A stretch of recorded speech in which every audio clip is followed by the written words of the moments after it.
ਆ ਜੀ ਤੁਸੀਂ ਮੇਰੇ ਕੋਲੋਂ ਪੁੱਛਿਆ ਵਾ ਕਿ ਅਗਰ ਜਰਮਨੀ ਦੇ ਵਿੱਚੋਂ ਨਰਸਿੰਗ ਦੀ ਆਊਸਬਿਲਡਿੰਗ ਕੀਤੀ ਹੋਵੇ ਜਾਂ ਫਿਰ ਅਗਰ ਕਿਸੇ ਨੇ ਜਰਮਨੀ 'ਚੋਂ ਸਕੂਲਿੰਗ ਕੀਤੀ ਹੋਵੇ, ਫਾਰ ਐਗਜ਼ਾਮਪਲ ਰਿਆਲ ਸ਼ੂਲੇ ਜਾਂ ਗਿਮਨਾਜ਼ੀਅਮ ਵਗੈਰਾ, ਤੇ ਕਿਆ ਫਿਰ ਵੀ ਜਰਮਨ ਨੈਸ਼ਨੈਲਿਟੀ ਵਾਸਤੇ ਲਈ ਸਾਨੂੰ ਜਰਮਨ ਲੈਂਗੁਏਜ ਦਾ B1 ਸਰਟੀਫਿਕੇਟ ਚਾਹੀਦਾ ਵਾ ਜਾਂ ਫਿਰ ਲੇਬਨ ਇਨ ਡੋਇਚਲੈਂਡ ਯਾਨੀ ਕਿ ਆਈਨਬੁਰਗਰੁੰਗ ਟੈਸਟ ਵੀ ਚਾਹੀਦਾ ਵਾ। ਤੁਸੀਂ ਧਿਆਨ ਨਾਲ ਇਹ ਗੱਲ ਸੁਣ ਲਓ ਕਿ ਜਰਮਨੀ ਦੇ ਇਮੀਗ੍ਰੇਸ਼ਨ ਲਾਅ ਦੇ ਮੁਤਾਬਕ ਇਹਨਾਂ ਬੰਦਿਆਂ ਨੂੰ ਜਿਨ੍ਹਾਂ ਨੇ ਸਕੂਲਿੰਗ ਜਰਮਨੀ 'ਚੋਂ ਕੀਤੀ ਆ ਜਾਂ ਜਿਨ੍ਹਾਂ ਨੇ ਫਿਰ ਨਰਸਿੰਗ ਦੀ ਹਾਊਸ ਬਿਲਡਿੰਗ ਜਾਂ ਫਿਰ ਕੋਈ ਹੋਰ ਹਾਊਸ ਬਿਲਡਿੰਗ ਕੀਤੀ ਯਾਨੀ ਵੋਕੇਸ਼ਨਲ ਟ੍ਰੇਨਿੰਗ ਕੋਰਸ, ਉਹਨਾਂ ਨੂੰ ਜਿਹੜਾ ਜਰਮਨੀ ਦਾ ਲਾਅ ਨਾ ਉਹ ਐਗਜ਼ੈਂਪਸ਼ਨ ਦਿੰਦਾ ਵਾ। ਉਹਨਾਂ ਨੂੰ ਇਸਤਸਨਾ ਹਾਸਲ ਆ ਕਿ ਉਹਨਾਂ ਨੂੰ B1 ਲੈਂਗੁਏਜ ਸਰਟੀਫਿਕੇਟ ਔਰ ਉਹਨਾਂ ਨੂੰ ਆਈਨਬੁਰਗਰੁੰਗ ਦਾ ਟੈਸਟ ਦੇਣ ਦੀ ਕੋਈ ਜ਼ਰੂਰਤ ਨਹੀਂ। ਕਿਉਂਕਿ ਉਹਦੇ ਪਿੱਛੇ ਰੀਜ਼ਨ ਇਹ ਵਾ ਕਿ ਜਿਹੜੇ ਬੰਦੇ ਇੱਥੋਂ ਜਰਮਨੀ 'ਚੋਂ ਸਕੂਲਿੰਗ ਕਰਦੇ ਵਾ ਜਾਂ ਕੋਈ ਹਾਊਸ ਬਿਲਡਿੰਗ ਕਰਦੇ ਆ ਉਹ ਆਲਰੇਡੀ B1 ਲੈਂਗੁਏਜ ਸਰਟੀਫਿਕੇਟ ਦੇ ਕੇ ਹੀ ਸ਼ੁਰੂ ਕਰਦੇ ਵਾ। ਜਾਂ ਫਿਰ ਇਹ ਵਾ ਕਿ ਕੁਛ ਹਾਊਸ ਬਿਲਡਿੰਗ ਦੀ ਰਿਕੁਆਇਰਮੈਂਟ B2 ਹੁੰਦੀ ਆ, ਕੁਛ ਦੀ ਰਿਕੁਆਇਰਮੈਂਟ B1 ਹੁੰਦੀ ਆ।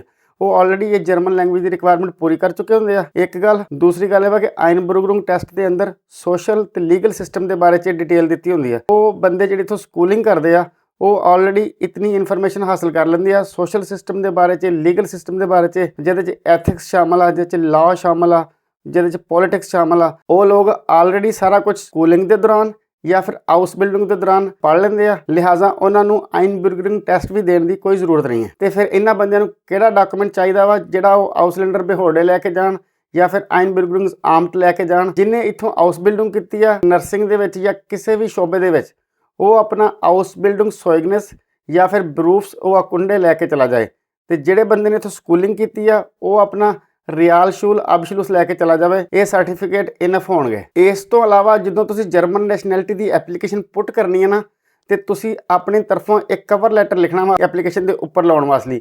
ਉਹਦੇ 'ਚ ਤੁਸੀਂ ਇਹ ਡਿਟੇਲ ਲਿਖਣੀ ਹੈ ਕਿ ਮੈਂ ਜਰਮਨੀ ਦੇ ਵਿੱਚ ਸਕੂਲਿੰਗ ਕੀਤੀ ਆ ਮੇਰੇ ਡਾਕੂਮੈਂਟਸ ਆ। ਜਿੱਦਾਂ ਬੰਦਾ ਇੱਥੇ ਜੌਬ ਲਈ ਨਹੀਂ ਅਪਲਾਈ ਕਰਦਾ ਤੇ ਉਸ ਤੋਂ ਪਹਿਲੇ ਇੱਕ ਕਵਰ ਲੈਟਰ ਤੁਸੀਂ ਉੱਪਰ ਲਾਉਂਦੇ ਜੋ ਆਪਣੇ ਬਾਰੇ 'ਚ ਛੋਟਾ ਜਿਹਾ, ਜਿਹਦੇ 'ਚ ਤੁਸੀਂ ਸਾਰੀ ਡਿਟੇਲ ਲਿਖੀ ਹੁੰਦੀ ਆ ਕਿ ਮੈਂ ਇੱਥੋਂ ਡਿਗਰੀਆਂ ਕੀਤੀਆਂ, ਆ ਮੇਰਾ ਟਰੈਕ ਆ। ਇਸੇ ਤਰ੍ਹਾਂ ਹੀ ਤੁਸੀਂ ਜਿਹੜਾ ਨਾ ਨੈਸ਼ਨੈਲਿਟੀ ਦੀ ਐਪਲੀਕੇਸ਼ਨ ਪੁੱਟ ਕਰਨੀ, ਤੁਸੀਂ ਨਾਲ ਕਵਰ ਲੈਟਰ ਲਾ ਦੇਣਾ। ਉਹਦੇ 'ਚ ਤੁਸੀਂ ਲਿਖ ਦੇਣਾ ਕਿ ਮੈਂ ਇੱਥੋਂ ਰਿਆਲ ਸ਼ੂਲੇ ਕੀਤਾ ਜਾਂ ਫਿਰ ਇੱਥੋਂ ਮੈਂ ਗਿਮਨਾਜ਼ੀਅਮ ਕੀਤਾ ਵਾ ਜਾਂ ਫਿਰ ਮੈਂ ਇੱਥੋਂ ਕੋਈ ਹਾਊਸ ਬਿਲਡਿੰਗ ਕੀਤੀ ਆ ਤੇ ਆ ਮੇਰੇ ਕੋਲ ਸਰਟੀਫਿਕੇਟ ਆ, ਤਾਂ ਕਿ ਜਦੋਂ ਵੀਜ਼ਾ ਆਫਿਸਰ ਤੁਹਾਡੀ ਐਪਲੀਕੇਸ਼ਨ ਫਾਰਮ ਨੂੰ ਡੀਲ ਕਰੇ ਸਭ ਤੋਂ ਪਹਿਲੇ ਉਹਨੂੰ ਤੁਹਾਡਾ ਕਵਰ ਲੈਟਰ ਪੜ੍ਹ ਕੇ ਤੁਹਾਡੇ ਬਾਰੇ 'ਚ ਸਾਰੀ ਇਨਫੋਰਮੇਸ਼ਨ ਮਿਲ ਜਾਵੇ। ਮੈਂ ਉਮੀਦ ਕਰਦਾ ਹਾਂ ਕਿ ਤੁਹਾਡੇ ਦੋਵੇਂ ਸਵਾਲ ਕਲੀਅਰ ਹੋ ਗਏ ਹੋਣਗੇ।